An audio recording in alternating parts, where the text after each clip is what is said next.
On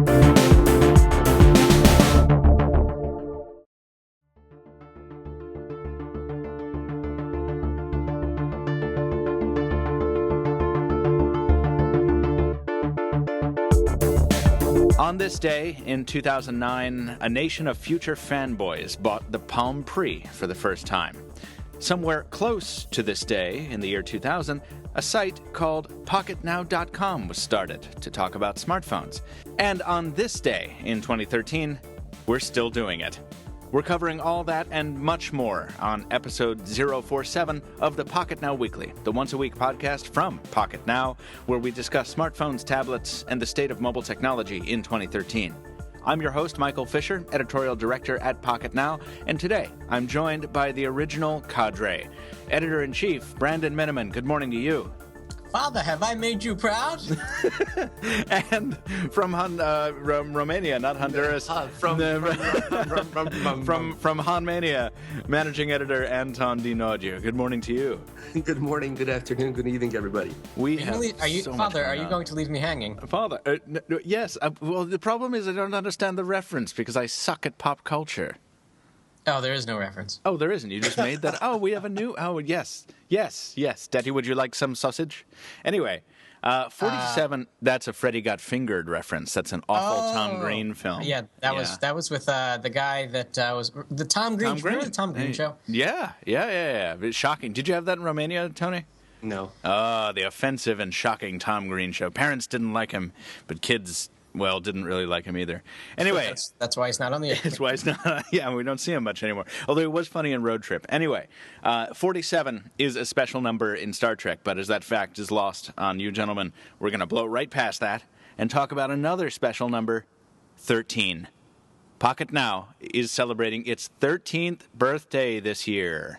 And in a strange bit of coincidence, YouTube decided to make everybody rebrand. So we have a new channel page, and that channel page includes a new trailer.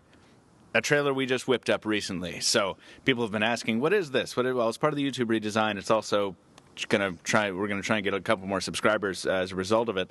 But it's also just a quick look back at our history. And this plays into a piece of listener mail we've been sitting on for a long time. Now, as you gentlemen know, we usually do listener mail at the end of the show, right? Or we don't. Or we never do. Today we are going to do listener mail at the end of the show, but first we're going to kick the show off with an older one from April 7th. This is from can you help me out with this first name? That's Mr. V from India. Yes. This is I'm gonna try it. This is Visvajit Vikram. Or Vikram. Listen, I do what I can with the voice I have. But this is actually a really great piece of listener mail, and I'm sorry for slaughtering your name. But I won't trouble you with my full name. I am V from India. I have listened to every new podcast and a few of the old podcasts, and I know that Michael is relatively new. True. I'm coming up on my 1-year full-time anniversary, or I just passed it, I think. You did. Did I? Yeah. Oh, I should have celebrated that. Happy bar mitzvah. Thank you. Mazel tov. Since Anton is from Romania, Brandon from Philadelphia, and Jaime from Honduras, I have always wondered how the Pocketnow team came together. I love this email. I've sat on it for 2 months. I want to hear this story, too. From the mouths of you gentlemen. So, can you let's bottle this have up somehow? Brandon first, because he's the one who brought Jaime and myself in. Yeah, good idea. Well, it started with the stork, and one day I got a knock at my door, and there's this pelican-like creature outside, and in its sack, the thing that it hangs from its mouth, was a baby Anton. And I said, Anton. He said, no, you call me Tony. I said, but your name is Anton. He said, no, but it would be an American. It would be Tony. Anton was Italian back then. Yeah, probably, judging by the accent, yes. Yeah. And then he said, hey, you want some pasta? I've got some fresh. But after that. I don't know how it happened chronologically. We tend to recruit by putting a post on the front page that says we need some help, we need some new editors, and what usually happens is we get a lot of resumes, and we quickly cut out those that make grammar errors, because if you're applying for an editorial job, you probably should review what you're sending before sending it. Always so we a good cut idea. it. Yeah. So that's an easy process, and then we usually get down to like 3 or 4 out of 20, for example, and then I'm sorry. Go ahead. Yeah, and so we look at those remaining batch and we see who has good, unique ideas. We get them on the phone and we talk to them. I mean, it's changed over the years what we've looked for. I mean, back in the day, it was all text, and we want people that could write very well, and then it changed to people that could be on video. And Tony has been around since before the days of video. Tony, what I was about to say is what you described is exactly how I found Michael Fisher. So let's jump to Michael Fisher, because we are right now segueing into that, and then we'll jump back at me. Sure. Yeah. So this is when Pocketnow was already established, right? This is how I came on board, and I had applied. This was 2011. I think you applied somewhere in 2011 September, and I've picked you somewhere in 2012 February, and you've been with us since 2012 after NWC. Right. Exactly. I remember being in Barcelona, and you sent me stuff for reviewing. Yeah. Right, exactly. And I was watching you and Jaime with the Xperia S or whatever the hell. Yeah. So that's how I came aboard. After the site was established. And actually, this provides a nice opportunity for me to remind listeners that we have an ongoing series at Pocketnow called the Pocketnow Insider, which lets you kind of behind the curtain. And a lot of it is video. But Tony had this really good idea where every editor would kind of write a distilled version of his own life story.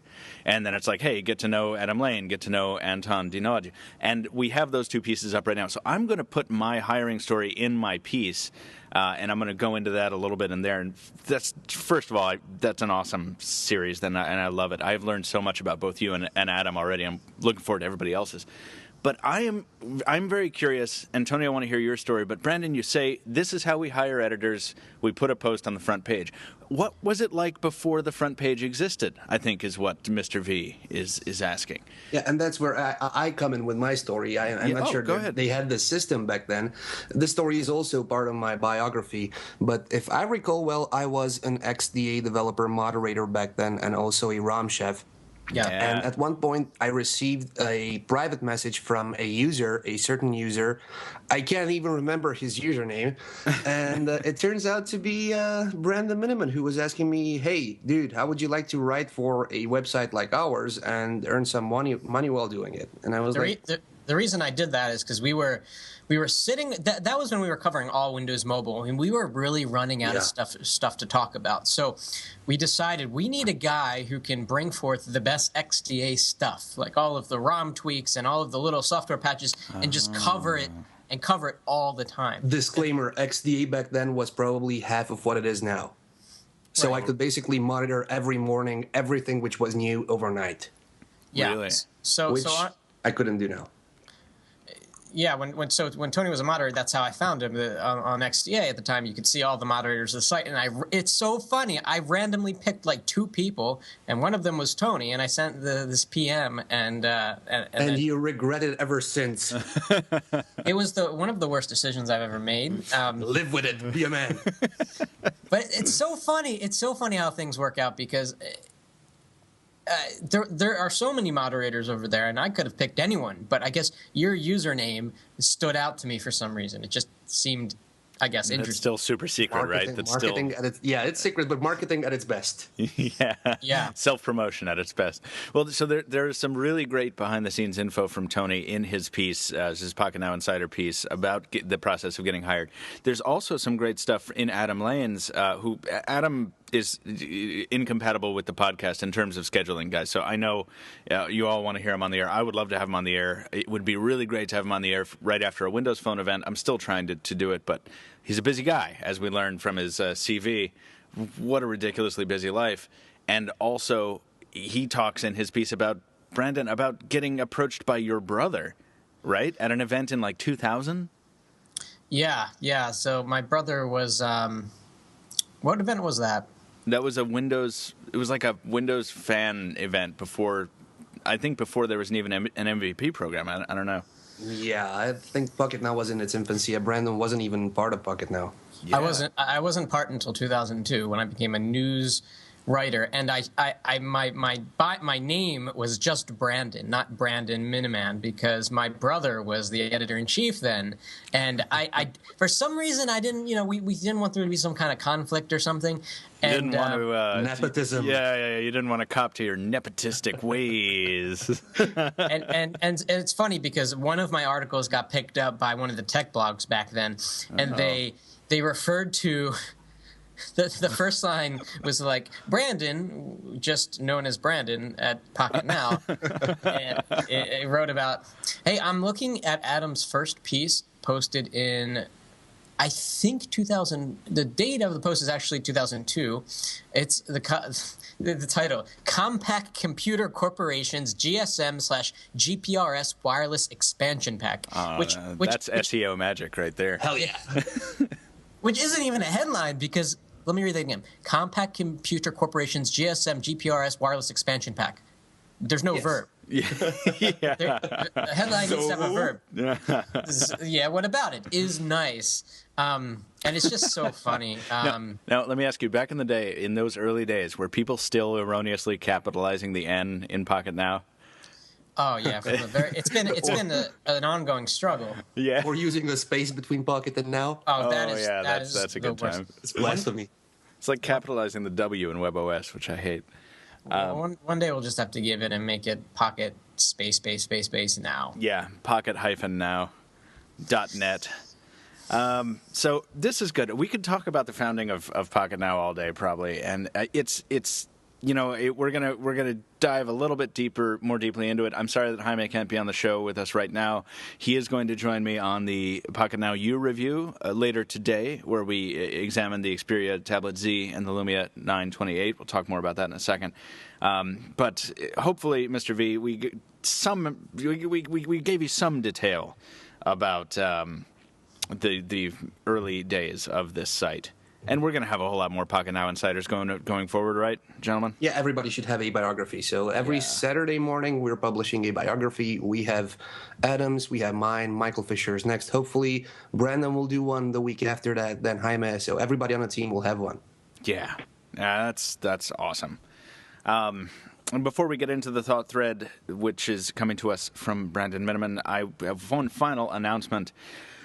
Last night, and you get this story from the narration in the video, but it is true. Last night I was like going to bed. You know that mode that you're in, like after you eat and you like wash the dishes and like you're watching TV and you're like, all right, I got to go to bed. And I thought I would get ahead of myself a little bit. I was like, oh, good, I'll make the rundown for the podcast. That's what I'll do. And I go to the computer, and there's this flashing IM, and it's Adam Dowd, our contributing editor from the Heartland, America's Heartland.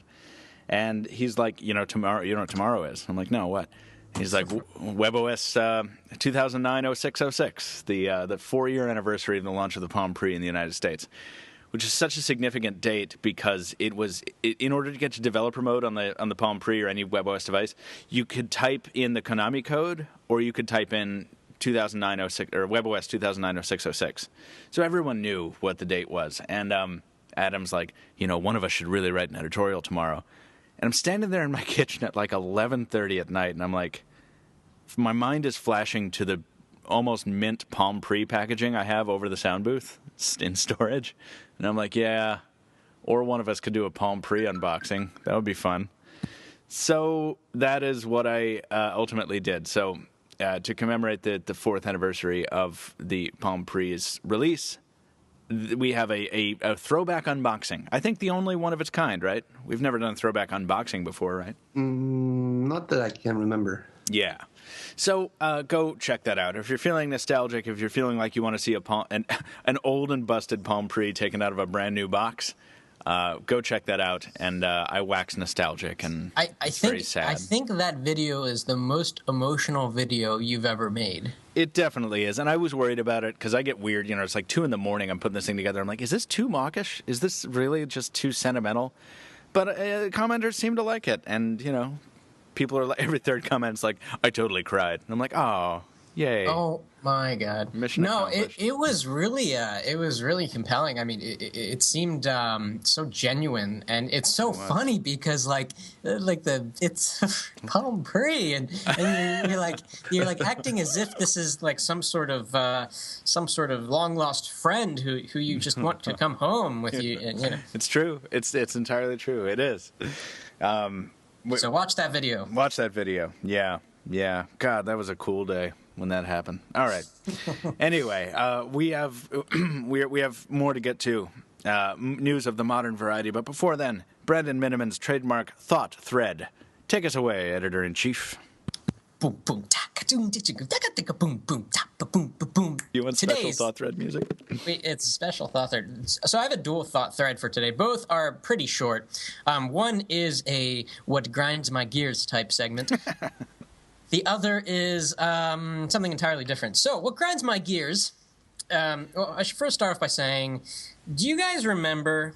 And I might be imagining this. Back in the early days of smartphones, if you got a phone that had both Wi-Fi and cellular data, they wouldn't hand off the cellular data wouldn't hand off to Wi-Fi at the right time, and the reverse is true. So you would constantly have to turn on and off your Wi-Fi if you wanted to use it. Yeah, I remember that siloing of features on some phones. Yeah.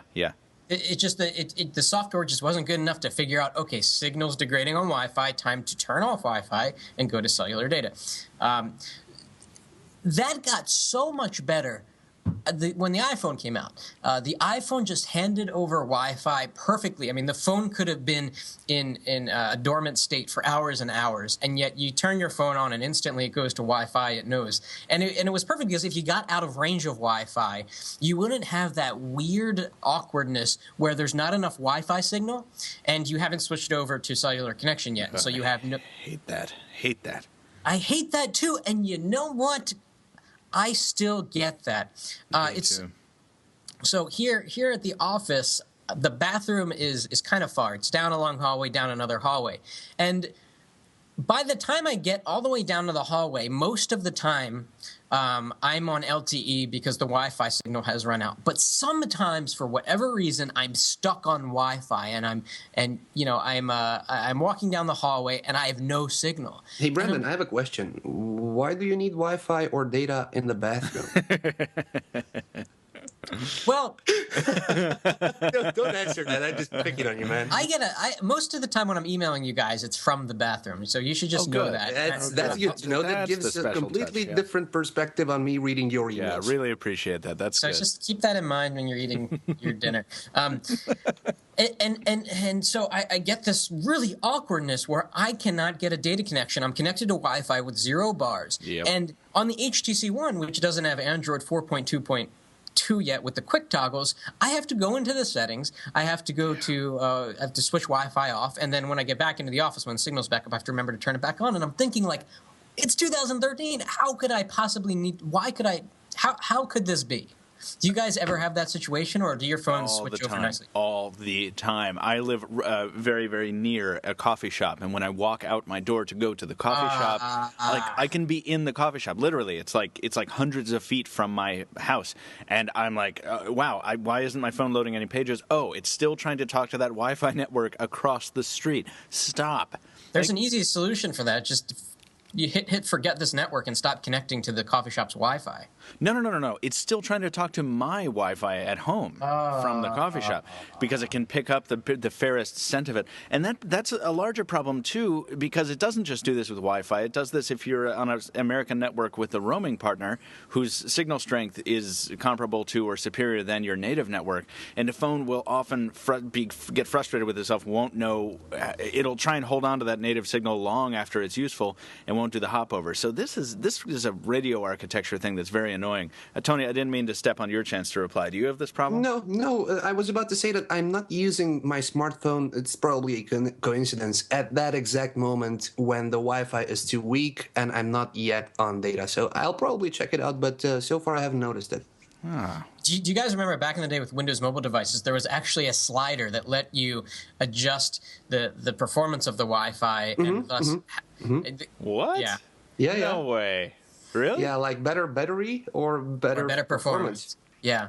And so wow. by default, it was in the center. But if you switched it to better performance, it would try a lot harder to maintain that Wi-Fi signal, thus using more battery. Suck on your battery, yeah.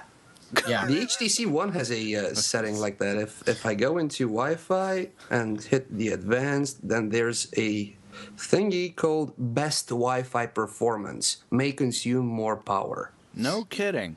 Yeah, that's a kind of a hidden thing on the HTC One. I tried it, and I'm going to try it again. When I tried it, it didn't make much of a difference, but I'm going to try this bathroom experiment again, and I'll be sure to email you guys while I'm in the bathroom to let you know if I'm maintaining a signal with this better Wi-Fi performance. Absolutely, selection. absolutely. Let us know how that bathroom experiment goes. I'll be sure to read it while shopping from some toilet paper. I'll be sure and read it on the tablet Z in the shower, and that way we can all be weird together. That'll be nice. Yeah. So let's move on from this to the second mini thought thread here. Please. I don't know if you guys saw an article. It was posted on The Verge by Laura June called Size Matters, How I Went from an iPhone to a Really Big Android Phone. It was a really good article, and it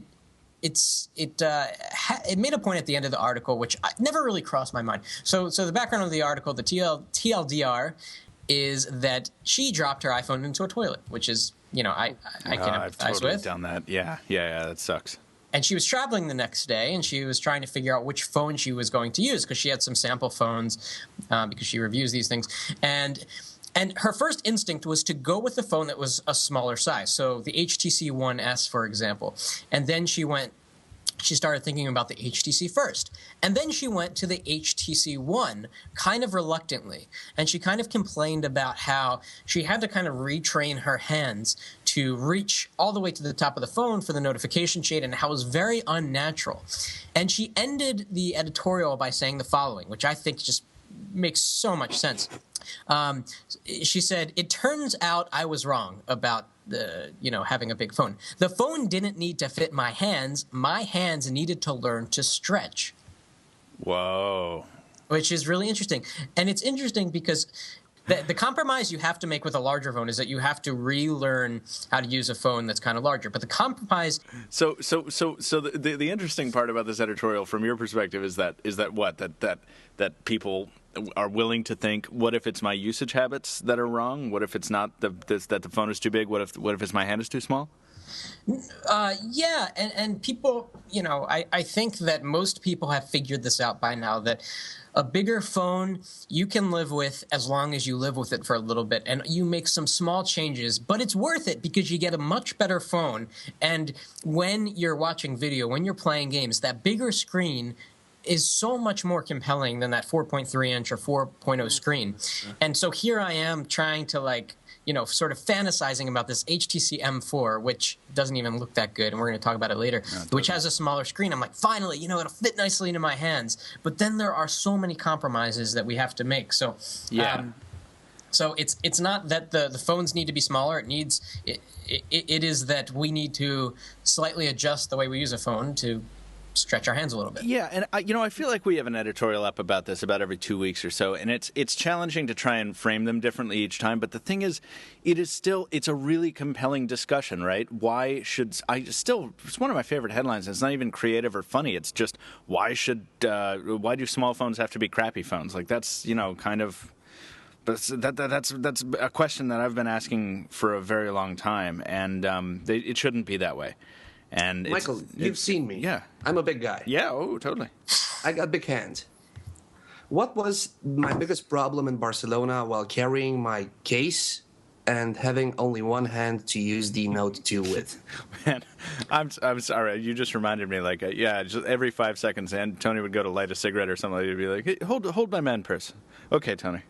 Yeah, so the problem is that the Note 2 is an excellent device if you can use it at home, in a bar, anywhere with two hands. But if you're on the street and you have a bag in your hand, a purse, a man purse, anything, and you have to just do something with your phone, you have to stop, ask somebody to take everything over from you, send that damn message. Both hands? Yeah. Well, you see, it's funny you say that. And you know what? I do remember, because we had this discussion. At CES, meanwhile, I'm using the Note 2 because I think we all agree the Note 2 is a really great phone to use at shows. Yeah. But I'm using it one-handed like a boss. I'm just I got no problem with it. And Jaime wouldn't let me get any work done. Whenever I tried to get some work done on the Note 2 using it one-handed, he'd be like, "Man, how do you do do that? Just show me how you use that one-handed. And I'm like, Jaime, I'm just using it like a phone. So I can use it one-handed, Tony. I don't know what your issue is. It because you want to use the S Pen or what? No, I don't know. No, you Maybe hate it's the not S Pen. about the size, it's about the how.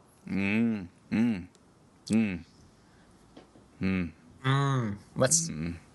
Move on. We gonna sit on that joke, or we're gonna move on from that one. I think we have enough, 5-year-old jokes here that Yeah. I think our childish nature has come through quite adequately here. I think you're correct. So, all right, let's. I think I will close that second thought thread by saying I'm glad we're not the only ones writing about that, and I'm not surprised that we're not the only ones writing about that, and I'm looking forward to seeing where that discussion goes as big phones duel small phones, and hopefully we will see a very high-end smartphone, small phone in the days ahead. Shall we jump into Android, gentlemen? Heck yeah. Good. Oh, good. I understand that there is some speculation going on with all these Google Edition phones in the world. We have a Galaxy S4 Google Edition that's going to be running a skinless Android build. We have a HTC One that's going to be doing the same thing but in limited numbers. And now the rumors have turned to Sony. This is a piece from Stephen Shank from yesterday, June 5th. Talking about the possibility of an Xperia Z-type device running stock Android officially. They will Sold probably in limited numbers. They will sell 7 of those. The only thing that this does is it makes Google look good, because the more devices running stock Android, the better, and they can push the new versions of Android out and make people use all the Google services rather than the Sony services or HTC services. Right. But like no one's gonna, when faced with the stock HTC One and the stock Galaxy S4 and the stock Z, people are not gonna pick the Z. It's not gonna happen. Well, Imagine is that this, true? guys. Because Tony, I'm going to ask you about that in a second. But is that true? Because the Xperia Z to me is quite okay nice looking, hardware wise. I guess it never really got me excited. But one of the big things that I didn't like was the skin, and I was like, well, let me just put stock Android on there, see how I feel. Because you know how I'm a sucker for waterproof phones, so I feel like an okay amount of people would buy a waterproof phone running stock Android. I guess With their Z. that's its really only claim to fame. Michael, why are you a sucker for waterproof phones? Please tell me. I grew up on an island, and I some of the earliest pictures of me are on boats. Like I don't like getting too far from the water, so waterproof phones are compelling to me for that reason. I've seen my phone go overboard. I've seen it plummet to the bottom of the bay. I mean, it sucks. Not that the Xperia Z would solve that problem. It would still sink, but it would be fine on its way down until it hit about a meter. And then what would happen? Well, then it would implode. Yeah, then it would implode. You've seen that. I have a question. This waterproof stuff, the Galaxy S4 Active and the Xperia Z and the Tablet Z, they're all waterproof up to 30 minutes. What happens after 30 minutes? Do holes form in the bezel? Right, so that's part of the rating. I think that's part of the IP57 rating, 67 rating. I don't know. But it's part of the immersion rating. They're rated for up to 30 minutes. Same time, guys, how many trade shows have we been to where we've seen these devices sitting in tanks of water all day long? Oh yeah. I think that's just a precautionary It's a thing. precaution so that when people, come in with broken phones, they say, oh, did you leave it in your shower? Did you take a 45 minutes? Exactly. Yeah, it just covers their ass. Yeah. Tony, what were you going to say before I interrupted you? So I was about to ask you the following thing. Let's all just play around a little bit with this idea. How about this? What if Google kills the Nexus, but not kills the Nexus as killing the brand, but killing the Nexus as we know it now? What if Google says this? From now on, all high-end Android phones will be Google Edition phones optionally, and then the Nexus will shift its way towards the new Motorola X phone, customization in terms of hardware, and all the flagship Androids will be available at one point with a Nexus experience. So that way Google solves 2 problems. First problem, they have a lot of Nexus phones and always the flagships from every manufacturer, so there's no fighting between HTC, Samsung, Sony, and the others. And on the other hand, they dedicate themselves to Motorola, work on the X phone, and work on that customization, as in build your own specs, on which they've been talking about for almost a year now. So if that, I love that idea. If that is the case, it will be the dream come true scenario for us. Now, I want to say this. This is not an observation that is relevant to most consumers. Most consumers are not going to go out of their way to spend $500-$600 on a developer device or a Google Edition device because they don't know the difference. A lot of them really don't care until they're educated about it. And then even then, some of them still don't care. But for us, for the tech sector, who's been saying like for years, like, oh, I love this phone, but the skin I hate. I love this phone, but look at this UI layer. It's awful. If only I could run stock on this. This is a scenario that is very positive. It's very cool. Do you guys think it's possible? Yes, I think it's possible. I don't know if it would be at the detriment of the Nexus program. I think they might just separate them and keep them separate. But here's the thing: this would have been awesome a couple years ago, but now that Taylor makes a really good point in an editorial recently where he's like, listen, skins are important because they contain a lot of optimization. The Galaxy S4 running stock Android is not going to have the sweet camera app that the real Galaxy S4 has. It's not going to have it's not going to have the optical optimizations that the Galaxy S4 has because that stuff is not in stock Android. So this is a problem, right? In some ways, these are going to be inferior products because they lack the skin. What kind of weird world do we live in where I can say that and be half right? One thing's for sure. I just blew your minds. I was waiting for Brandon because I know he wanted to say something. Yeah. Yeah, one thing's for sure is that by the OEMs releasing stock versions of Android with all the right drivers, this is a huge boon to the development community and everyone that owns the device with the OEM experience on it. So as long as you're rooted, my HTC One here from AT&T that's running Sense and everything, come June when a developer gets their hands on the actual firmware and makes it available to everyone, I can do exactly what's happening in Google Play, but I don't have to pay $600. Yeah, I mean, maybe I said this last week, but like, I got excited. The nerd side of me got excited when I heard that these things were coming out, and then I thought about it, and I'm like, no, actually, the skin is part of what makes these phones the phones they are. For me, in my use case, even the Galaxy S4, which I complain about, that camera app is so awesome that I wouldn't want to lose it. It's a nice camera app. I think it's funny you say that because I would be more likely to put stock Android on the Galaxy S4 and leave the HTC One running Sense. Me too. Yeah, because I think Sense looks good. Sense looks good. Sense looks great. I just want to get rid of Blink Feed. See, I've started to use Blink Feed now. Well, now that we're on it, I like that we're on it now. Like Pocketnow.com is part of Tech Highlights, which is fun. But I also I liked it before then too. I mean, I enjoy it. I don't mind Blink Feed. I'm not ashamed to say it. And Tony, if you want to get rid of it, just install Apex Launcher or something, right? If you want to run stock, you know that. If you want to get rid of it, just watch. A launcher is still it's still pretty much, you don't have to root or anything. You just I know. Phil Nickinson over at Android Central has a really handy editorial video for how to avoid Blink Feed. It's a sweet tutorial. Yeah, that somehow it's not working. That's one of my favorite videos. I keep on getting those HTC tips. Yeah. Who sent that out? Was that you, Brandon? I don't know. Somebody sent it out to the whole team, a link to Phil Nickinson's video. It was me. It was you, Tony? Don't use it. But yeah. I would like to scroll left and go in an endless circle from my home screen 1 to home screen 5 without being stuck at the far left on Blink Feed. Oh, that's your problem. Just install a third-party launcher, you SOAB. It takes 1 second, and it feels like a Nexus phone when you do it. Anyway. I understand. By the way, Nexus, did you guys try the just released Google keyboard on your S4s and 1s? Yeah, I was going to bring that up. No, I haven't run it yet. Are you running it? I installed it for like 5 minutes and then uninstalled it because it doesn't work well in my case. I don't use dictation, so I reverted to stock, but it's not available in my country. I had to do some hackery, as usual with VPNs, and that just sucks. And this is my point. Why the heck doesn't Google make things like these available worldwide? Yeah, well, and I'm sure they will going forward. Listeners, if you don't know what the story is, Google has released the keyboard.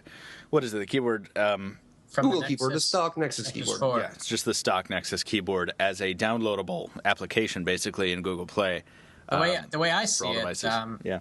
I'm a little sensitive about keyboards. I gotta have just the right one. I don't too. like I don't like SwiftKey very much. Me either. I like Swipe. I'm really, really good at the sliding keyboards. The problem with Swipe is that it's extremely good with the sliding keyboard. It doesn't have real-time dictation. You have to press record, press end, and then it translates. And the actual when you want to like type a special word, like when the Swipe, you want to type the word like. You want to make up a word or whatever. The actual typing on the keyboard is bad, but the Google keyboard is the best of all of them. It's got real-time dictation. It's got perfect regular typing with custom vibration times, and the swiping is just as fast as Swipe. So I'm in love with the Google keyboard as of 8 p.m. yesterday, and it's my new stock.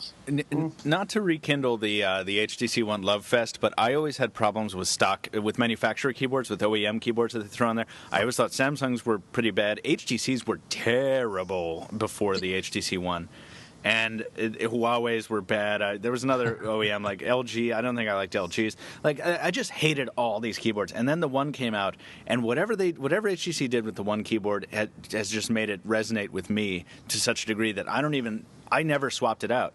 Normally, the first thing I would do is swap it out with the stock one. I didn't do that. Go ahead. It's funny we complain about this. You know what was a pain in the arse? What was a pain in the arse? Couple a resistive touchscreen with a 3.2-inch display. I'm talking about the HTC Touch Diamond. Holy crap! Oh man, that was like oh god, that was like trying to climb a mountain with sandals. But I still would have bought the heck out of that phone if it had come to the States with its original diamond pattern back battery door. But it didn't. It came with a soft touch POS. We've talked about this before. Speaking of things with soft backs. The Xperia Tablet Z review is up at Pocketnow, and gents, back me up on this. Judging from the comment traffic, this is the least popular review I've ever done. It's so weird. It doesn't seem like people really care about it, and that's. I wonder why. We're trying to figure out why. We are trying to figure out why. I think that people don't care that much about, and I'm sorry to say this is my observation, about Sony as an OEM. I think you have a good point, and that was me too before we laid hands on the Tablet Z. But Tony, you remember we touched the Tablet Z at the same time. Man. Oh my God, we instantly fell in love. And I guess if you haven't had that moment, maybe you just don't care. And even if you had, you're like, well, whatever, 10-inch Android tablet. I don't care that it's thin and light and beautiful and waterproof. Like, get out of my face. But that's sad because there's a lot to like about the Tablet Z, and spent a long time on that review. It's only got 16 comments. That's too bad. Well, I just left you. You just left me one? Yeah. Thanks, Tony. It's only got 17 comments. I see three very big problems with the Tablet Z. No, two. I'm going to go back to two. One is the last gen processor, which in video form, looking at your video, Michael, that does seem to cause lag. I mean, when you were talking about lag and flipping through screens, I mean, there was a tremendous amount of lag, in my opinion. Yeah, there is. I think that's the skin's fault more than the processor, because the Nexus 10 is working with a lesser processor and it flies usually, So I think it's that heavyweight Sony skin with the widgets. Yeah. So go ahead.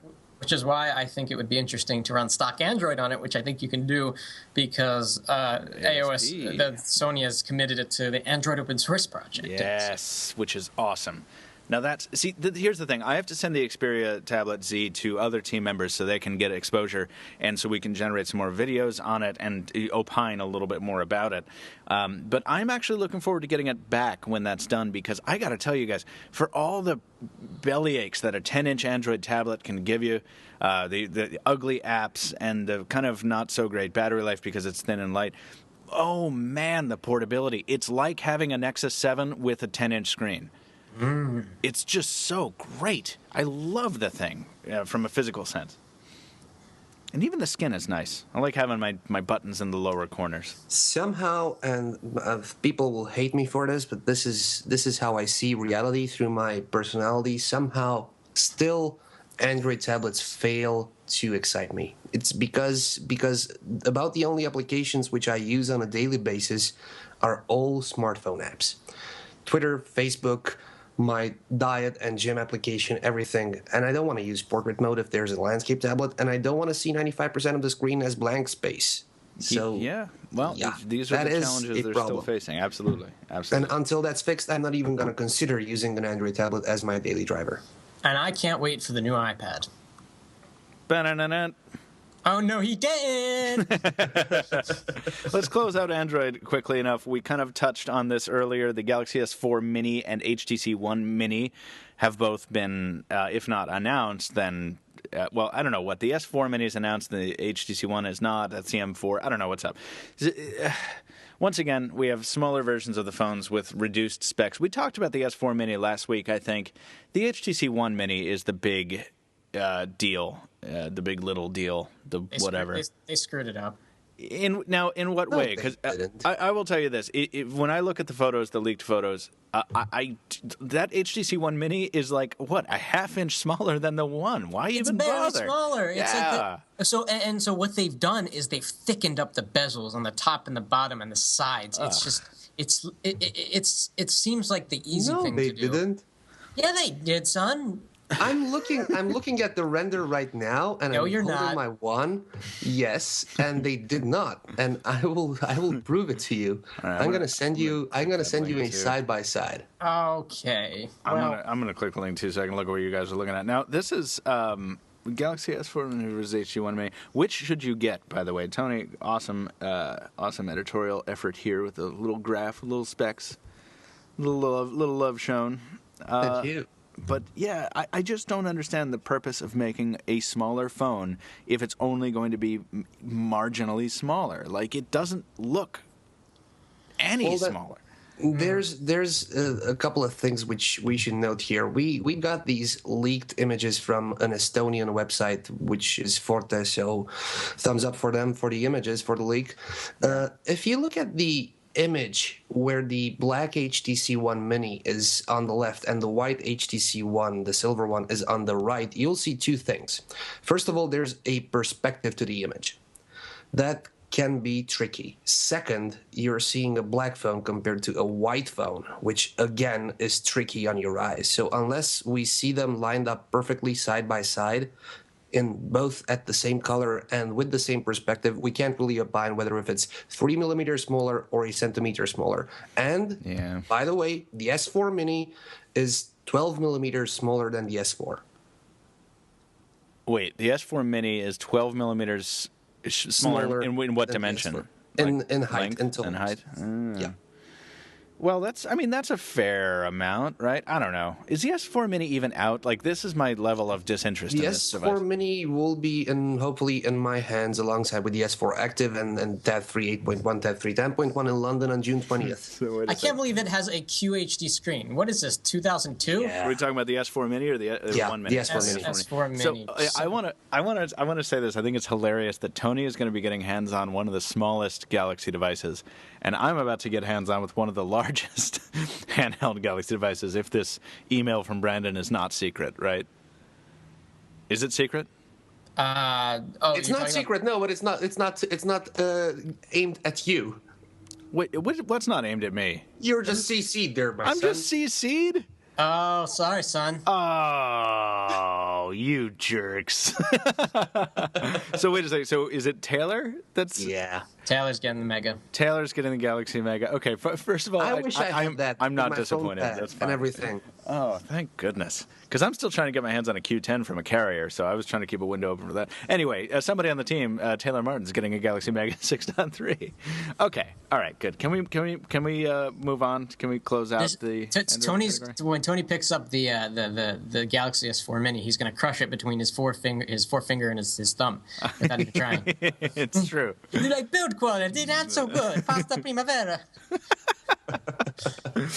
And with that, the Galaxy S4 Active is official. We talked a little about waterproof phones. I love that this is official. I am looking forward to getting hands-on time with it. If Taylor's going to get the Mega, then I'm going to do my best to try and review the Active.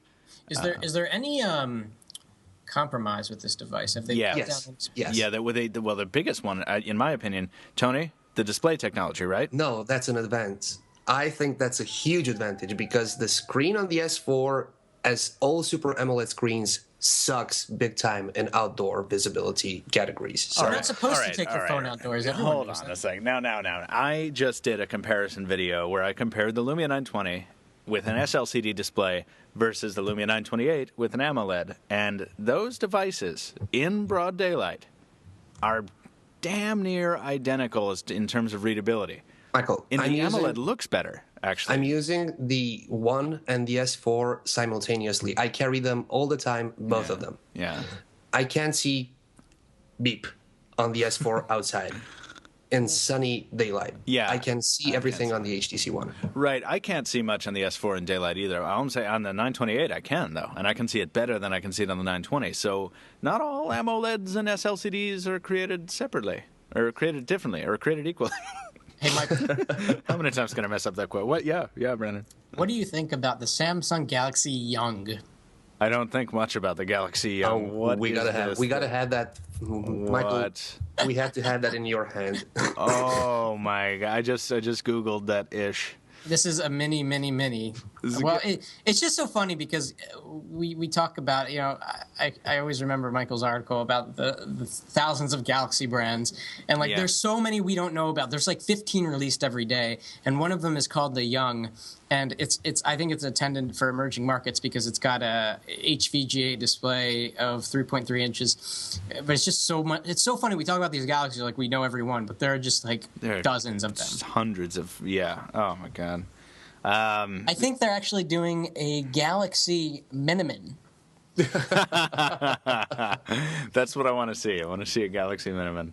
What would it have? It would have the highest resolution screen ever. In what, the smallest form factor? It would be a 4K screen and a 4.3-inch form factor. That's exactly right. That's exactly what it would be. Yes. With a PPI rating of 7,522. Oh my goodness. Speaking of PPI and resolution and pixels, jumping over to Windows Phone. Oh, yeah. Yeah. Now, as much as you at want the this Active, beast. I want the EOS. No, hold on. The Active, the Active can go take a walk for all I care. If the EOS is coming anywhere near me, I'm diving for it. Look at this thing. Why? You'll get the EOS whenever you get the 808 to make a comparison with that. Why don't you guys just duct tape a point and shoot to your phone? I mean, that's exactly what this thing is. The biggest hump. It's like, why? All right. Yeah. Yeah, So let's that's talk because about you this. haven't used the 808. Hold on though. You just look at this thing. So, listeners, you cannot look at this because the Pocketnow Weekly is not and is not likely to be anytime in the future a video podcast. We have plenty of those already, but I'm sure there's already a comment asking why somebody can't see anything.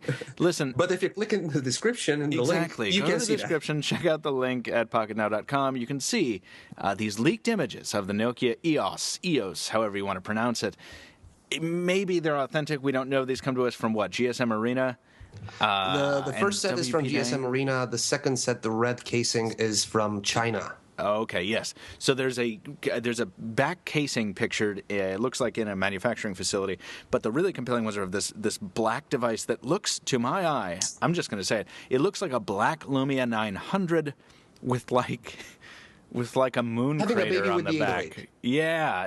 It's the camera module is perfectly round. It takes up most of the back. It's huge. Yes. I mean, like it's beautifully ugly. Like it is a heinous looking. I think it's a heinous looking device. It is hideous, man, but I don't care. Exactly. Well, you know what's funny? It's so ugly, it's pretty. I mean, it's actually past that threshold for me. And oh man, it looks like they're using that polycarbonate, the matte polycarbonate. If this is real, At least if this is a legit or credible leak, then yes, that appears to be that. yeah. I really hope there's not an update on this that's like in like 4 hours. That's like, sorry, this is the 3D model. This is a mock-up. There's been a lot of back and forth yesterday when the original leak came out. I think it was from Viz Leaks or something like that. Yeah. Yeah, there was a lot of speculation on the XX megapixel rating on the back, which could be okay given the fact that Nokia might be or might want to conceal the rating, or could be not okay if you look at the embossing and engraving in the text and so on. So it could go both ways. Yeah. I mean, this This is exciting stuff, and we're not going to see this. Explain yourself. Why is this so exciting to you? I mean, if it has an optical zoom, I'd be into that, but... All right, so I don't care about optical zoom at all, but I care about excellent camera performance. And yes, the 920 family already has it, but not to the degree that this promises. Not something like the 808 that Tony's been falling over for more than a year for a good reason, because it is the best smartphone camera you can find. Right? Brandon, what would it take for you to use the 808 for 3 days only, for a weekend, just to take pictures for a weekend?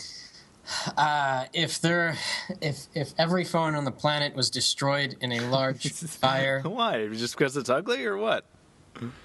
No, I would like to use the peer view for a period of time so I could understand your what's a step up from obsession? It's fanaticism.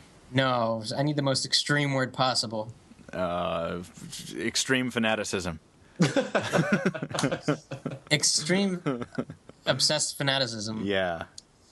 Because this is the unicorn of today, right? This is the thing that we know nothing about the next iPhone, and I wouldn't really get excited about that anyway. Just personally, I mean, Android phones tend to be, all the flagships are out and right now, and the rest are either one-off knockoffs or they're a dime a dozen. This is the unicorn of the season. This is that thing, the EOS. We've been talking about this forever. What is this secret thing? Yeah, I'll tell you this much. When we see this Darth Vader picture, go ahead.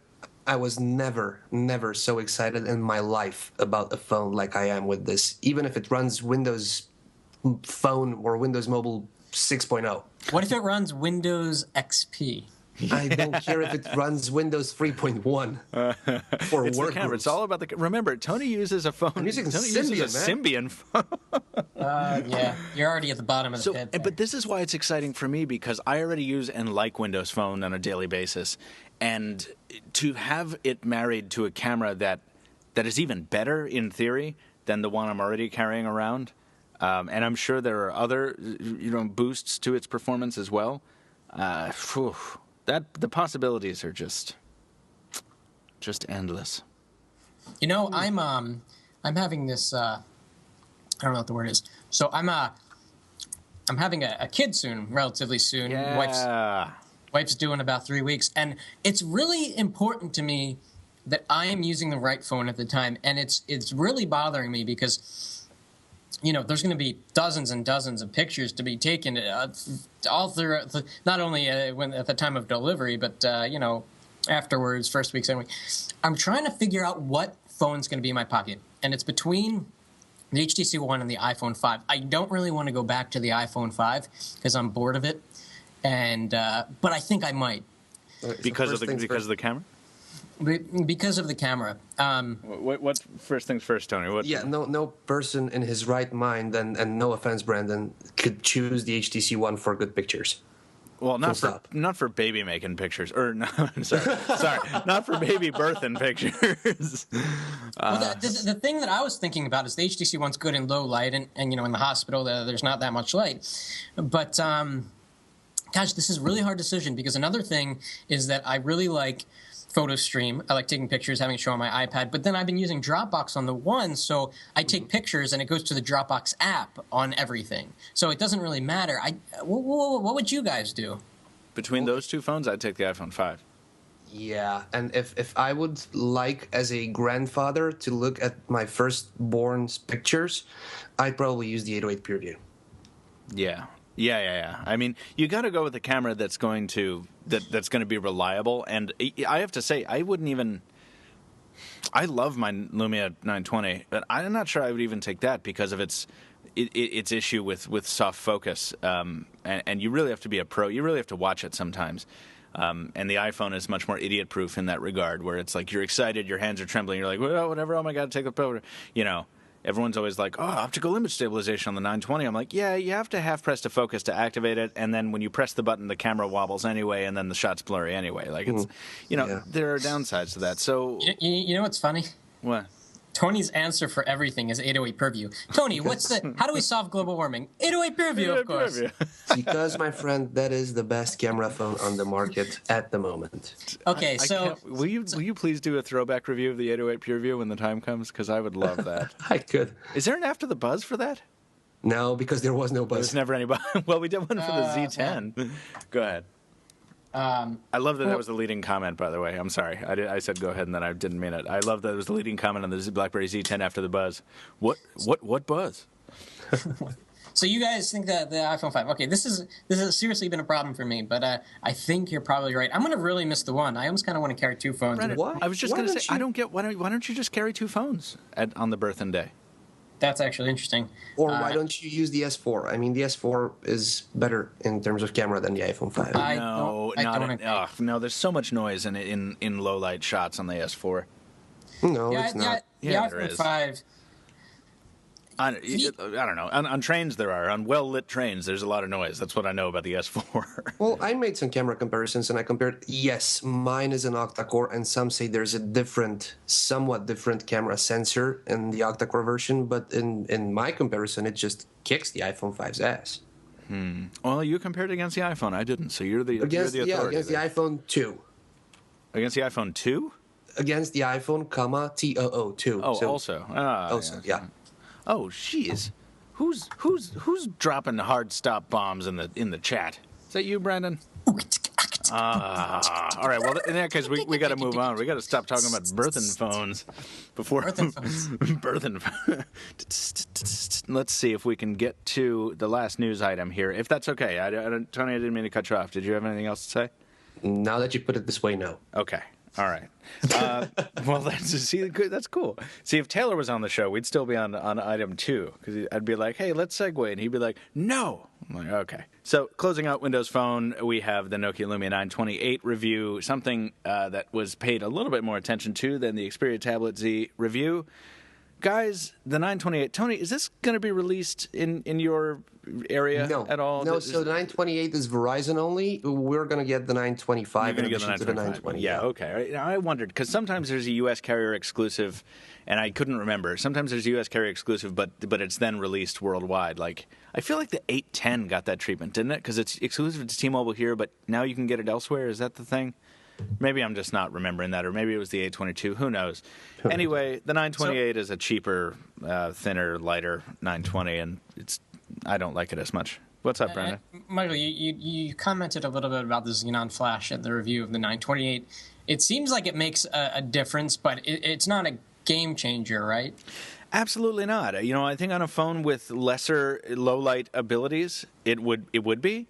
But I never like using my flash on my Lumia devices because they're so good in low light. The flash just actually ruins it. The flash makes it look like a shot. And, every time I see a shot taken with a flash, at least when I take them, maybe it's me, I'm like, oh yeah, that reminds me of this photo I took in high school once when I had this disposable Kodak with the big powerful flash on it. Maybe it's like I say, maybe it's me that I can't do flashes right, but I just don't like them. Try to use that setting which allows you, I think it's night portrait, which fires the flash to illuminate the subject, but it also captures the background. And that's, for me, the perfect opportunity to use flash all the time when I can. Yeah, that's a good point. I remember using that in Berlin with the 808. Yeah, we did. Yeah. Conclusion image not showing. What? Oh, is my review broken? Just a little bit. Oh, no. I have to clear my cache and try again. Let's see. So that's the 928. Yeah, guys, I'm going to try. I was thinking of batting around the idea, actually, of addressing this flash issue because I feel like I'm not alone. I feel like users don't necessarily always want to deal with the flash problem once they realize how good these cameras are without the flash. So I might like to do a little comparison of just flash shots with the short pulse LED on the 920 and the Xenon on the 928. So we'll see if we can find the time for that. These images are damn good. The sample shots? Yeah, it's really nice. Yeah. Definitely better than the iPhone. Yeah. So nice. It's unbelievable because I remember back in the day looking at point and shoot cameras like in 2000 and the pictures that would come out from the samples. These are much better than that. Yeah. See how far we've come. It's great, and now they're built into phones. But with that, we're going to close out the Windows Phone category because we do have a hard stop on the podcast today because we have other work to get done. But before we go, it's time for listener mail.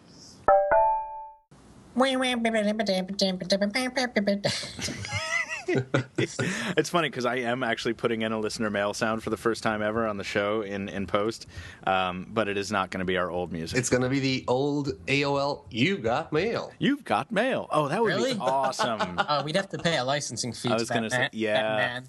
No, I'm going to use the webOS Bong Bong because I like that sound. This is from Waterloo, Ontario, Canada. This is from Rod Sarmiento. I like this email. Rod, I think you're a first-time emailer, so thank you for emailing in. Longtime follower of the site. I'm from Waterloo, Ontario, Canada, and I work for Best Buy Mobile as a sales rep. I love it, by the way, when sales reps listen to our podcast because it's so cool because I used to be one, and I'm like, oh, yeah, fun times. And anyway, this is the mail. We definitely have a bunch of Q10s and Z10s for you guys available here as they are built no more than 15 minutes from my store. Rod, please send us a Q10. Lord knows we can't get one any other way. I'm not sure if you guys know this, but in Canada we have extremely expensive monthly plans, and we also have to sign 3-year contracts to get any subsidy on the device we want.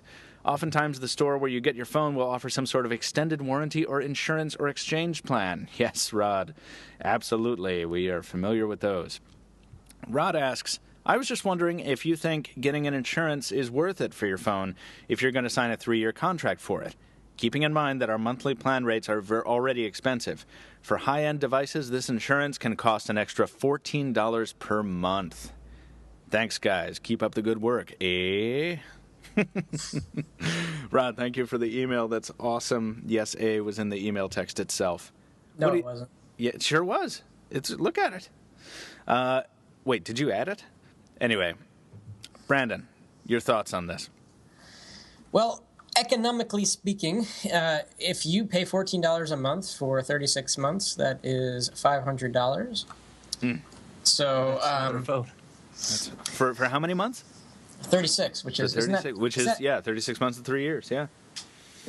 I guess it depends on the kind of user you are. I guess it also depends on your network, because your insurance policy for your MSRP $600 phone could be to just get like a Nexus 4 or whatever $299 phone Google has at the moment. So it really depends on how abusive you are of your phone. And for most people, I don't think insurance is really ever worth it if you just take a little extra care and you put your phone in a case. Right. So, and before I want to get Tony's international view of this, but I just want to weigh in very, very quickly. I think you're exactly right. I think users, it depends on what kind of user you are. It depends on how often you are placing your devices in peril. That said, sometimes things happen to the most careful people, and some people just have bad luck. I think the question you have to ask yourself when you're considering insurance is this: if you don't get the insurance and you destroy your phone, or your phone destroys itself, and you need to spend $500-$600 full retail on a replacement before your contract is up, can you do that? Is that a possibility? If your budget does not allow for that, then you should probably get the insurance. Even though long-term, yes, you will be spending more money, you won't have that one-time outlay that you won't be able to afford in order to get back on your feet. If you can afford that big spending, if you have to, then don't get the insurance. That's what I would say. Tony, what do you think? Oh, Brandon, go ahead. I was going to say another thing to consider is that through eBay, Craigslist, or Swappa, you can get an affordable used phone that will suit your needs just fine. So that's another option. That's a good point. And Tony? You guys are so much different than us, and I'm not necessarily saying us as Europe, because I'm sure France, Italy, Spain, and the UK have phone insurances. Us in Eastern Europe, we don't have it. But even if we did, I wouldn't insure my phone. I mean, it's just you pay for a service which you might never get. That's what insurance is, right? Yeah, you're basically paying yourself to not take care of your phone. I mean, do you have things like car insurance in Romania? Yes, absolutely. Yeah, that's something else. Even though that's debatable whether I am using or not. But still, imagine this: pay $600 for an insurance, and you'll sleep well at night. That in the morning, if you drop your phone, it'll be replaced. Or don't pay anything, but pay a little bit of attention and keep the money. I mean, this is, and I feel like this is the debate that springs up anytime insurance is discussed. And absolutely, you're right. Philosophically speaking, it's right. It's annoying. And I don't have like renter's insurance, for example. I rent, and I don't have renter's insurance, and that's something that I think that most of my friends, at least, that can be said for them as well. And I always kind of disputed the worth of that until my ex's apartment burned down, and she lost everything, and she did not have renter's insurance, and that was kind of sucky. So, I don't know. Insurance has its place. So listen, guys, what do you think should or could or must happen to a phone in order for it to be totaled? Well, you can drop it in a deep body of water. Yeah, in which case you probably deserve for your phone to die because you didn't pay attention. I did too pay attention, but anyway, that's a different But seriously, what does it? Nothing really. If it burns from the inside out, that's a manufacturer problem. Warranty should cover it. If you drop it and you crack your screen, you crack the battery cover, you crack everything, you can replace that for $100, which is less than 1 year's of insurance at $40 per month. So it's still cheaper to pay for the repair than to pay the insurance itself. Yeah, but I mean, there's different ways. You can total your phone in other ways. Like you can drop it in a toilet. In which case, again, you deserve it. No, like bad things happen to good people. You don't have to be careless to have bad luck sometimes. Why haven't I dropped any phones in the toilet in my entire? Why haven't I dropped any phones? Full stop. What? You've never dropped a phone? I feel like we've had this conversation before. Yeah, I never dropped. You know what? When you drop, I want to be there when you total your first phone. I want to be there just so I can play back these bits Jaime of hasn't either. So I think it all depends on how you treat them. I don't know. I think it. Then I congratulate you, sir, on your excellent luck. Thank you very much. It's got nothing to do with luck. Let's move on, shall we, Rod? Thank you for the email. Let's move on to listener mail number 2 from man. Not again. I really can't do anything with this one. Tony, can you help? Do you know which one I'm referring to? No. Which one is that? Listener mail number 2. Number 2. Hold on. Let me find my inbox. Oh, gmail.com. Nice. I don't know the country, but I'm guessing it's Mrigang. Oh, it sounds so nice when you say it. See, if I tried to... I'm not even going to try to do that because I would ruin it. Yes, the mail reads thusly. First of all, Pocketnow team, you guys are just awesome. Thank you very much. Thank you. My question is, and this is an awesome question, do you think that if HTC One had something like Siri or S-Voice, then it would help HTC to increase their sales? And do you think that they should add this feature in their next Key Lime Pie update? Can I go first? I want to go first. Can I go first? All right. Can I go first? We'll all go at the same time. 1, 2, 3, go. No. Yes. Well... Actually, mine is a double no. So well, see, no. Mine is a yes and a no. My thing is this. Do you think if HTC One had something like Siri, then it would help HTC increase their sales? Yes. Do I think that if it had something like S-Voice, it would help increase their sales? No. Siri and S-Voice are not equal. S-Voice is not terrible. Careful. I'm really, really holding back here. S-Voice is one of my least favorite features on the Galaxy series because it is like many things from many manufacturers. It is a blatant ripoff. Unlike any other things from other manufacturers, unlike many of Samsung's other features. How dare you? Samsung never copies anything. Right, but the S-Voice really doesn't work well.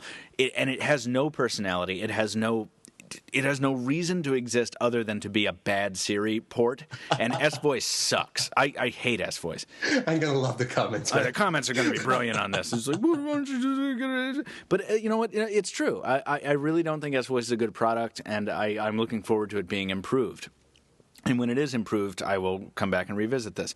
Anyway, the point is, I think there are people to whom services like Siri, S-Voice, and so on, New Google Now, are valuable. And I think those people would really appreciate HTC's take on it if they can do it right. I don't know if they can do it right. That's my answer. What do you think, Tony? Well, my answer is that no. No Siri, no S-Voice, and it wouldn't bring buzz or hype to the HTC One. But I have a question to you guys. Since you guys use Google Now the way it is intended to and the way it is available for you guys, wouldn't you say that the new Google Now is the Siri for Android? I mean, it's got personality. It's recognizing all your dictation questions, regardless of how you put the questions. I'd say that's enough of a Siri. No one is buying any phone or device because of a voice assistant. It's just not good enough. And Siri's not good enough. Siri's been improved just a little bit over time, and it can do a lot. But Google now, the search assistant there, especially with the recent upgrade that can do more stuff with Google Graph Search and more stuff with like reminders, is almost as good. Google now can't make restaurant reservations, can't buy movie tickets, but it can do a lot of stuff. So I don't think that HTC. First of all, I don't think anyone would buy a phone for a voice assistant, but HTC shouldn't spend time or money on a voice assistant because there is already one built into Android, and it's getting better. It's going to be better than I think Siri, unless Google or Apple has some tricks up its sleeves. You're right. I think if we look forward here, Google now is going to continue developing, especially on the voice front. And yeah, they're going to do a better job than HTC probably could ever hope to. I mean, not to throw too much cold water on HTC's ability, but because the difference is that Google has linked Google Now to your inbox, your search history. It knows so much about you that Siri just cannot possibly know because no one's using Apple email, or not that many people. So Google has such a head start on this idea of presenting you with information before you need it. And so Siri is like the opposite. You have to reach out and get information. But Google Now is a combination of you can ask for it, but it will also come to you. Right. And here's what I was going to say before, just to close this out from my perspective. Siri, you can call her too cutesy, and you can, you say she's trying too hard to sound human. But Siri really is a powerful and compelling idea to some people who are not necessarily tech savvy, who you show Siri to these people that I'm talking about, and it's like, wow, it kind of blows their mind. You show Google Now to those same people, and it's like, that's cool. But without those hooks, without those kind of faux human like witticisms that we've all grown tired of by now, it's less compelling. It really is less compelling to the average person. So I think that it's not really Google's style to cutesify now. I know, but I think they should. Whoa, listen to this. I'm asking Google Now a question.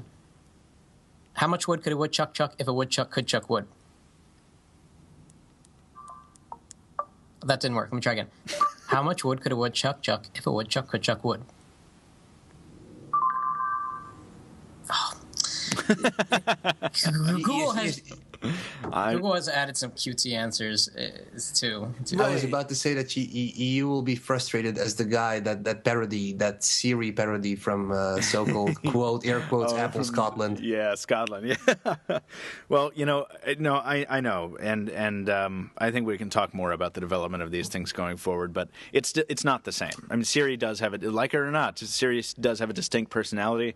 The Google Now search application does not. True. But does that sell a phone? Yes, I think it does. I think it does. I think you see, if not for us, but some person like my mother sees someone using Siri on an Apple device, and it's like, oh wow, really? I think I said this on the podcast before. My mother got lost driving back from the airport in another state once, and she was all by herself. She couldn't navigate. She would never tap Google Maps on her phone. Like, she would never think to do that. She did think to ask Siri, and Siri got her home. Are you serious? I'm absolutely serious. Get it? That was awful. Let's move on to the last piece of listener mail. This is from our friend William Lee, who writes in very often. William, thank you for writing in again. Hello again, he says. I'm now considering purchasing the Surface Pro, since it's about to come to my country, and would like to know if it is worth it to spend the same amount on a Surface or an 11-inch MacBook Air with the same exact specs. Can I start? William asks to get some opinions from Adam. Unfortunately, as I said earlier, we can't ever have Adam on the podcast because of scheduling issues. I would love to have him. Sorry, William, but he's not here. And can everyone say what features would make Windows 8 or the Surface their personal device? Thanks for the great work and awesome videos. Kind regards, William. Brandon, go first. Well, I should first say that my default answer would be get the MacBook Air because I think the hardware is thinner and it allows you to do more. But the problem with the MacBook Air is that it will soon be refreshed. Maybe not this year, maybe as late as last year, but it will be refreshed on Monday. It might be refreshed as soon as Monday, but soon it's going to have the Retina display because I got to be honest, the screen on the MacBook Air is starting to hurt my eyes because I use one at home. I have the 13-inch. The Surface Pro is really good. The Surface RT is obviously garbage. Everyone knows that. I think my grandma knows that. And I think More you know, comments. I don't think the Surface Pro is going to be updated anytime soon. I think at this moment in time, your best bet is to get the Surface Pro. And then you ask what would make us use or kind of like Windows 8 on a tablet more. Is that what was the question? Yeah. What would make Windows 8 or the Surface your personal device? Well, what features? It's been a while since I've looked into the Windows 8 app situation, but when I reviewed the Surface RT, the Surface RT was trying to be a productivity machine and a tablet, kind of like an iPad, but it didn't do either of them. But the Surface Pro can be that productivity tool. I just don't know if there are the tablet apps there yet to make it this like dream multi-purpose device. Yeah. Tony? For me, it's a no-brainer. I go and I went for the MacBook Air because of the hardware. It's beautiful, and this is not a question about Apple versus Microsoft or macOS versus Windows. I've been a Windows guy my entire life. I've been a Windows Phone MVP. I've been a Microsoft fanboy, and last May I switched to Mac completely, and I don't regret it for a second. Yeah. What about for half a second? Nah. What about So features? in this moment, if you're listening to this, don't buy the MacBook Air just yet because it's due for a refresh. But definitely, my opinion, buy the MacBook Air, the new one which comes out, the refresh over the Surface. Do you think it's going to have Retina, Tony? No, and I don't think it's needed. Yeah, because I run all my Pocketnow business on the Pocketnow MacBook Air that I have. And you've here. got a 13-incher. Exactly, and Yep. you know, I maybe it's because I'm not a resolution hound, but I have no problem with the screen. Like, Yeah, you do. You just don't know it. No, I really don't. I know you do. And for my personal answer, I would say, William, that if I'm going to be totally honest with you, yeah, I respect the Surface Pro. I've seen the wonder and the respect in Adam Lane's eyes when he looks at it, and you can do amazing things with the Surface Pro, up to and including running almost the entire Android app ecosystem on it, which is so cool. The Surface Pro is a very capable device. I would never buy it over a MacBook Air 11. This is me. You're asking me personally because I tend to prefer OS 10 on the desktop to Windows 8, which I find fragmented and confusing. And this is not even considering the fact that the 11-inch or the 13-inch MacBook Air is probably half as thick as the Surface Pro. So you got to think also of that portability versus you want to carry a Bible or you want to carry a magazine. Right, and that's the thing. And when you fold out the Surface Pro as well, I mean, you're dealing. You can get the touch cover, yes, but even then, you're not going to get the key travel of a real keyboard. So some of it is just physical hardware. The type cover. But even then, the travel is not the same as the chiclet keyboard on any device. This isn't even a Mac versus Microsoft thing. It's just the Surface concept. Now, I still think the Surface hardware is really futuristic. I think it's really beautiful hardware. I really love the Surface hardware, but for me, having tried to use the Surface on a train in my lap, it doesn't work as well for me, and blah blah blah blah blah. But if you will still have this question whenever the Surface Pro refresh comes out, I might change my opinion because at Computex 2013, Intel unveiled the first processors which will allow for fanless tablets, and we're talking, I think, Ivy Bridge here. Oh, I think, man. if I remember well. So that awesome. might allow for a paper-thin surface. Yeah. That'll be hot. It will. And Windows 8.1 is looking cool with some new multitask features. So, yeah, I'm looking forward to seeing those. And I do want to say here that I am going to get some, if we go ahead with this plan that I have posed to Brandon earlier, I'm going to get some pretty deep exposure to Windows 8 in the next few weeks here. So stay tuned for more news on that. But yeah, I mean, and what features would make Windows 8 or the Surface my personal device? Well, William, I will answer your question in depth in the weeks ahead. I'll put it that way. Gentlemen, that's going to do it for listener mail. Everyone, thank you so much for writing in and for being patient with us. We know we made you wait forever for listener mail this time around, but hopefully we've made up for it on this episode. And I still want to look into the possibility of doing a special, maybe a weekend edition, Pocketnow Weekly, that is all listener mail. So keep writing in, please. The email address is at the end of the podcast. Before we shove off, isn't it a good idea? I think I should do it. Maybe we should. It'd be a good time. Jesus. All right. All right. Meet my colleagues. That being said, what? My Palm Pre 3 is making. Wow, this isn't even a staged event. That's the suicide tone. It's about to self-destruct. You stop it. Yeah, these are calendar reminders. I haven't had my Pre 3 on in a long time, and I turned it on for the unboxing last night. Okay, so with that final long distance wave from a webOS device, I think we're going to close it out. Gentlemen, any final thoughts before we go? I'm excited about the Monday Apple event. I'm not sure what to expect. Jaime Rivera has a video on our predictions. It's going to be interesting. It's one of the 2 Apple events of the year, and iOS 7 should be there, and we haven't talked about it, but it's probably the most important Apple event of the year. I don't care about device launches, don't care about the iPhone, I don't care about the iPad. I could live with the iPhone 5 with a new OS versus the iPhone 6 with the old OS. Yeah. We are going to cover the ish out of iOS 7 next week, right, Tony? That is correct. We will have a Pocketnow Live hangout on Monday at the time of the event. We will opine in a live hangout. Then Steven's going to cover news as usual. Jaime is going to cover editorial, and not only that, plus lots more. Yeah. We're gonna dance. And I think this is going to be the first time I'm on a live for one of these first impressions live events, so I'm excited about that. So stay tuned for that. It's going to be an awesome week. It's always an awesome week here at Pocketnow. And for this week, though, that is going to do it for this episode of the Pocketnow Weekly. Hey, find us on Twitter. Everybody's tweeting. Anton is at Anton D. Nagy. Brandon is at Brandon Miniman. You can find me, as always, at Captain Two Phones. Follow Pocketnow officially at Pocketnow on Twitter, as Pocketnow on Facebook and Google+. You leave us a review on iTunes or Xbox Music if you do enjoy this podcast. And you see we do answer listener mail from time to time. If you have a topic, question, suggestion for the podcast, or you just want to say hello, you can email us at podcast@pocketnow.com. Thanks for listening. We'll see you next time.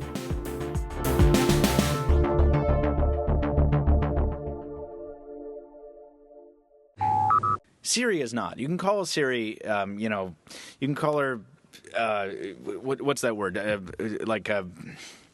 Come on. You know what I'm talking about. Like tchotchkes are this.